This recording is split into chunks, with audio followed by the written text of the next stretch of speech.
मृत्यू की घातपात, विवाहितेच्या मृत्यूला धक्कादायक वळण, हुंडाबळीचा आरोप. कोल्हापूर शहरातील सायबर चौक परिसरात घडलेल्या 23 वर्षीय विवाहितेच्या मृत्यू प्रकरणाला नवे वळण मिळाले असून मृत अस्मिता काटकर यांच्या माहेरच्यांनी सासरच्या मंडळींवर गंभीर आरोप केले आहेत.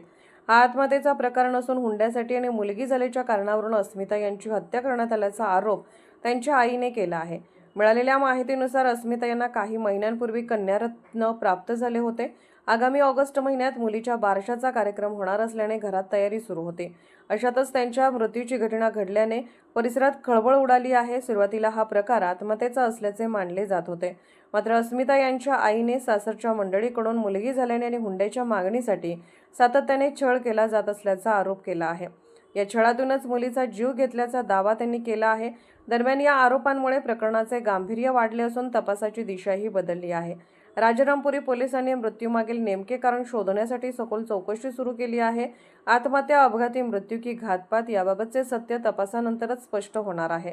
या घटनेमुळे परिसरात हळहळ व्यक्त होत असून पोलिसांच्या तपासाकडे सर्वांचे लक्ष लागले आहे. Bureau report SR news 24 Kolhapur.